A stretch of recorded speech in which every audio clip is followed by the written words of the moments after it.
కైలాస పర్వత రహస్యం, శివుని పవిత్ర స్థలం నిజమా? భారతీయ పురాణాల్లో కైలాస పర్వతం శివుని పవిత్ర నివాసంగా పేర్కొనబడింది. కాని ఇది కేవలం ఆధ్యాత్మిక విశ్వాసమేనా, లేక మనం ఇప్పటికీ అర్థం చేసుకోలేని ఓ శాస్త్రీయ రహస్యమా? ఈరోజు మనం కైలాస పర్వతం వెనుకున్న పురాణ గాథలు, చారిత్రక ఆధారాలు, శాస్త్రీయ విశ్లేషణల గురించి తెలుసుకుందాం. కైలాస పర్వతం హిమాలయాల్లో అత్యంత ప్రత్యేకమైన పర్వతంగా నిలిచింది. ఇది 6638 మీటర్ల ఎత్తులో ఉంది. ఇది చుట్టూ ఉన్న మరే పర్వత శిఖరం వంటి ఆకారంలో లేదు. ఇది ఒక మహాశివలింగం రూపంలో కనిపించడం యాదృచ్ఛికమేనా? ఎవరూ కైలాస పర్వత శిఖరాన్ని అధిరోహించలేకపోయారు. ఎవరైనా ప్రయత్నిస్తే వారికి అనుకోని అవాంఛనీయ సంఘటనలు జరిగినట్లు రికార్డులు చెబుతున్నాయి. 1980లో రష్యా పరిశోధకులు చేసిన ఓ ప్రయోగం ప్రకారం కైలాసం సమీపానికి వెళ్లిన వారికి శరీర పరంగా విచిత్రమైన మార్పులు జరిగినట్లు రిపోర్ట్ ఉంది. శాస్త్రవేత్తల అభిప్రాయం ప్రకారం కైలాస శిఖరం ఓ శక్తి కేంద్రమని భావిస్తున్నారు. ఇక్కడ భూమధ్య రేఖను సమతుల్యంగా తాకే విభిన్న గణిత ప్రమాణాలు కనుగొనబడ్డాయి.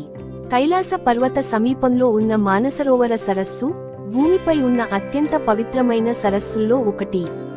హిందూ పురాణాల ప్రకారం ఇది బ్రహ్మదేవుడి మనస్సులో కలిగిన సంకల్పంతో సృష్టించబడిందని చెబుతారు.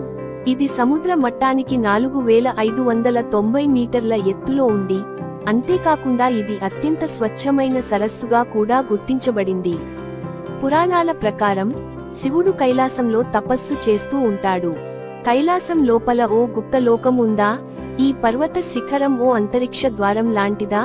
ఎందుకంటే శాస్త్రవేత్తలు దీని గురించి పరిశీలించినప్పటికీ ఇంకా దాని పూర్తి రహస్యం తెలియలేదు. సాధారణంగా పర్వతాలను అధిరోహిస్తారు, కాని కైలాస పర్వతానికి భక్తులు ప్రదక్షిణ చేసేవారు మాత్రమే. ఇక్కడ ఉండే ప్రత్యేక శక్తుల వల్లనే ఇది సాధ్యమైందా?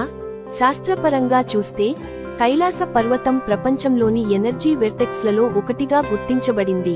కైలాస పర్వతం ఒక వింత రహస్యమేనా, లేక భగవంతుని పవిత్ర స్థానమా? శాస్త్రీయ పరిశోధనలు ఇంకా కొనసాగుతున్నా దీనిపై ఇంకా ఎన్నో ప్రశ్నలు మిగిలే ఉన్నాయి. అయితే పురాణాల ప్రకారం ఇది కేవలం ఓ పర్వతం మాత్రమే కాదు, ఇది ధర్మానికి, భగవంతుని మహిమాన్విత క్షేత్రానికి సాక్ష్యం. మన పురాణాలు కేవలం మిథాలజీ మాత్రమేనా, లేక చరిత్రలో ఓ భాగమా?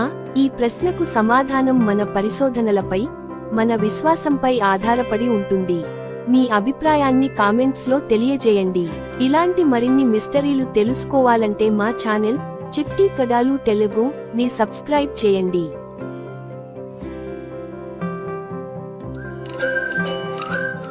Please subscribe our channel.